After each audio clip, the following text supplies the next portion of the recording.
لو تناهيتم إلى سر الحياة وصنعتم كائنا حيا نرى لم نزد إلا يقينا بالإله لم نزد إلا يقينا بالإله. اب لوط علیہ السلام کئی سال سے قوم کو سمجھا رہے ہیں لڑکوں سے بدفعلی مت کرو, عورتیں پیدا کی ہیں.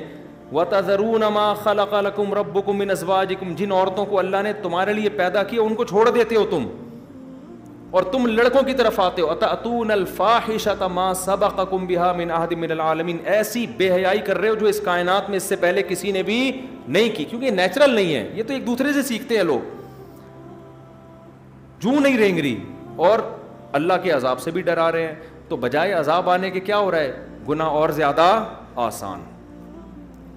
اسی خوش فہمی میں آتا ہے گناہ گار کہ یار میرے لیے گناہ آسان ہو رہے ہیں, اگر اللہ ناراض ہوتا تو عذاب دیتا نا, اور آسانیاں کیوں پیدا کر رہا ہے. میں مثالیں دیتا ہوں نا, پہلے زنا کرنا مشکل تھا, اب کیا ہو گیا ہے, بولو آسان. زنا کے خلاف علماء تقریریں کرتے تھے, زانی پر یہ عذاب, زانی پر یہ, زانی کہتے تھے ہم پر تو کوئی عذاب نہیں آیا, بلکہ اب زنا اور زیادہ سستا اور زیادہ آسان. بعض تو اچھے اچھے گھرانوں کی لڑکیاں زنا کر لیتی ہیں, میرے تو پاؤں سے زمین نکل جاتی ہے جب میں ایسے واقعات سنتا ہوں نا. پہلے کوئی فحش فلمیں دیکھنے کے لیے مخصوص سینما گھر تھے, چھپ چھپا کے جاتے تھے لوگ, اب ہر ایک کے موبائل میں سہولت موجود ہے, انٹرنیٹ پہ سہولت موجود, جو گند دیکھنا چاہو. تو گناہ مشکل ہونے کے بجائے کیا ہو رہا ہے, آسان. اور گناہ گار یہ کہہ رہے ہیں اللہ کا عذاب تو آیا نہیں, میں نے تو اتنی فلمیں دیکھ لی, میں نے تو اتنے زنا کر لیے, میں نے تو اتنا یہ کر لیا. او بھائی یہ اللہ کا عذاب نہ آنا زیادہ بڑا عذاب ہے. اللہ کی رحمت یہ گناہ کرو فوراً چپت لگ جائے, انسان کا بچہ بن جائے آدمی. صحابہ کے ساتھ ایسا ہی ہوتا تھا, گناہ کرتے تھے فوراً سزا ملتی تھی, یہیں دھل دھلایا جاتا تھا معاملہ. کتنے واقعات ہیں حدیث میں. ایک صحابی ایسے زنا ہوا, جوہینہ قبیلے کی تھی, یا رسول اللہ سزا جاری کریں میرے اوپر, رجم کریں. آپ نے چہرہ پھیر لیا, دوبارہ آئیں, آپ نے فرمایا تم تو حمل سے ہو, نہیں پھر دوبارہ آئیں, کا سزا جاری. وہ چاہ رہی تھی کہ یہ پتھروں سے مار کے مجھے ہلاک کر دیں, یہیں دھل دھلا جائے میرا گناہ, کیونکہ ان کو پتا تھا زنا ہو تو گیا ہے مگر اس کی سزا آخرت میں کتنی بڑی ہے. یا رسول اللہ مجھے سزا دیں. آپ نے پھر چہرہ پھیر لیا, تیسری دفعہ آئیں, پھر چوتھی دفعہ آئیں, پھر آپ نے کہا تمہارے پیٹ میں بچہ ہے, بچہ جن لیا, پھر آئیں, اب سزا دیں مجھے. آپ نے عرض کیا کہ ابھی اس بچے کو تمہاری ضرورت ہے. روٹی کا ٹکڑا پکڑا کے آئیں بچے کے ہاتھ میں کہ بڑا ہو گیا ہے, اب اس کو میری ضرورت نہیں ہے. پھر آپ نے حکم دیا, رجم کیا, خون کی چھینٹیں پڑی ہیں, یا جنازہ پڑھایا. تو حضرت عمر نے اعتراض کیا, یا رسول اللہ ایک زانی عورت کا آپ جنازہ پڑھا رہے ہیں. نبی نے فرمایا لقد تابت توبتاً لو قسمت بین 70 من اہل المدینۃ لوسعتہم, اللہ کی قسم ایسی توبہ کی ہے 70 کبیرہ گناہ گاروں میں بانٹی جائے تو سب کی مغفرت ہو جائے. ان کو پتا تھا بھائی گناہ ہلکی چیز نہیں ہے, پتھر مروا دیے. حضرت معاذ رضی اللہ تعالیٰ عنہ ہوا ہے, مجھ سے زنا ہوا ہے یا رسول اللہ, شادی شدہ ہوں. آپ نے وہاں بھی چہرہ پھیر لیا, پھر دوبارہ ہے, پھر تیسری بار, پھر چوتھی بار, پھر آپ نے حکم دیا رجم کرو. انہیں بھی پتھروں سے اسی طرح سے ہلاک کیا گیا. وہ خوش قسمت تھے خدا کی قسم. میں یہ نہیں کہہ رہا کسی نے زنا کیا تو اپنے آپ کو پتھر مروا دے جا کے, اب تو حد جاری کرنے کی حکومت بھی نہیں ہے اور خود سے کرنا بھی نہیں ہے, یہ تو صحابہ کا تقویٰ تھا. لیکن توبہ تو کرے نا اللہ سے گڑ گڑا کے, اللہ تیرا عذاب آنے سے پہلے مجھے دوبارہ موقع نہ دینا زنا کا, اور مجھے عذاب ٹال دے, میں توبہ کر چکا ہوں. شکر کرے ابھی تک عذاب آیا نہیں ہے, اس غنیمت سے فائدہ اٹھا کے توبہ میں جلدی کرے.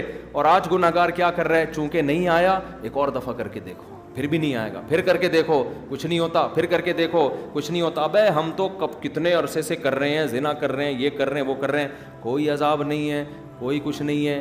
یہ ساری کہانیاں وہ تھیں جو پہلے قومیں پیغمبروں کے ساتھ کرتی تھیں. کوئی عذاب نہیں آتا, کوئی عذاب نہیں آتا. وہی ان چیزوں سے متاثر نہ ہو, کیونکہ دنیا میں عذاب نہیں بھی آیا, اللہ نے موت کا ایک دن رکھا ہے, اور موت کے وقت توبہ قبول نہیں ہوگی. اس لیے خوش قسمت وہ ہے جو پہلے توبہ کر لے. تو قوم کیا سمجھ رہی ہے, اتنے خوبصورت نوجوان ہیں, تو قوم کیا کہہ رہی ہے کہ کوئی نصیحت اثر نہیں کر رہی, اور سمجھ رہی ہم بڑے خوش قسمت ہیں. لوط علیہ السلام عذاب کا کہہ رہے تھے, لیکن یہاں تو اور ہماری عیاشی کا سامان پیدا ہو رہا ہے. تو جب لوط علیہ السلام کی سخت قسم پرسی کو دیکھا اللہ نے کہ گھٹے جا رہے ہیں اور کہہ رہے کاش میرے بازوؤں میں طاقت ہوتی, کاش ایسا ہوتا, ایسے موقع پہ انسان یہی کر رہا ہوتا ہے نا. تو پھر اللہ نے فرشتوں کو کہہ دیا کہ ان کو بتا دو. تو کیا کہنے لگے, یا لوط انا رسول ربک, ہم تیرے رب کے بھیجے ہوئے فرشتے ہیں, ہم انسان نہیں ہیں. لن یصلوا الیک, یہ ہرگز تجھ تک نہیں پہنچ سکتے. یہ نہیں کہا کہ ہم تک نہیں پہنچ سکتے, اس لیے کہ اس کا تو سوال ہی پیدا نہیں ہوتا نا, ہم تو فرشتے ہیں اور بہت پاورفل فرشتے ہیں, وہ طاقت کا تو ان کو ابھی اندازہ ہو جائے گا. ہم تو یہ بتا رہے ہیں تجھ تک بھی نہیں پہنچ سکتے, یہ ناممکن ہے. لن عربی میں آتا ہے لن یصلوا, ہرگز یہ ممکن نہیں ہے. لہذا یہ ٹینشن تو تجھے ہو رہی ہے نا, یہ تو نکال دے ذہن سے. لن یصلوا الیک فاسری باہلک بقطع من اللیل, اور اب تو نے کرنا کیا ہے, اپنے گھر والوں کو لے کے, جو بھی ہے سارا خاندان لے کے آپ راتوں رات اس حصار سے باہر نکل جائیں. اللہ ان کی آنکھوں پہ پٹی باندھ دے گا, ان کو آپ نظر نہیں آؤ گے, آپ ان کو نظر نہیں آؤ گے, اور آپ یہ اپنے بیوی اور اپنے سارے گھر والوں کو لے کے نکل جاؤ.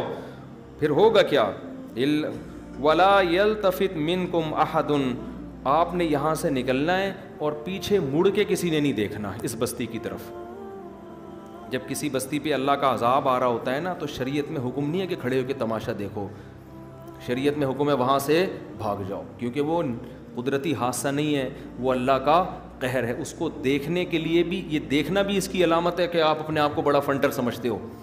تبھی تو حدیث میں آتا ہے قوم عاد اور قوم سمود کے نشانات پر جب نبی گزرتے تھے چہرہ ڈھانپ لیا کرتے تھے خوف کی وجہ سے, کہ ہم اس مناظر کو بھی نہیں دیکھنا چاہتے. ہم تو عافیت چاہتے ہیں بھائی, ہمیں کون چاہتا ہے کہ میں ہاتھ سے اپنی آنکھوں سے دیکھوں, بس اللہ عافیت والی زندگی دے ہم سب کو. تو کہا کہ پیچھے مڑ کے نہ دیکھنا. لیکن فرشتوں کو معلوم تھا کہ لوط علیہ السلام اپنے سارے خاندان سے کہیں گے کہ پیچھے مڑ کے نہ دیکھو, تو کوئی بھی نہیں دیکھے گا, کیونکہ سب کا ایمان تھا کس پر, لوط علیہ السلام پر. ان کی بیوی کا ایمان نہیں تھا, اس کو کچھ تکلیف ہوگی اور وہ پیچھے مڑ کے دیکھے گی, وہ دیکھے گی دیکھوں عذاب آ بھی رہا ہے کہ نہیں آ رہا. یہ ہوتا ہے نا, کنفیوژن ہوتی ہے نا.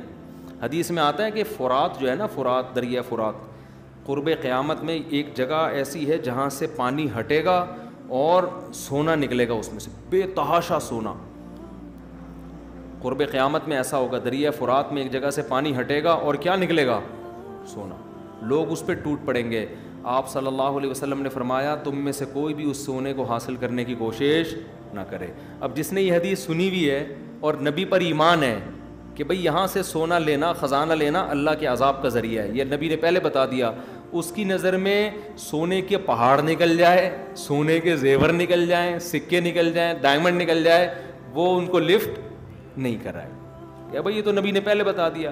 لیکن جس کو نبی کی باتوں پہ یقین نہیں ہے, جب وہ لوگوں کو دیکھے گا سونا شاپر میں بھر بھر کے لے کے جا رہے ہیں بھئی, وہ 2-4 نوالے تو لینے کی کوشش کرے گا وہاں سے.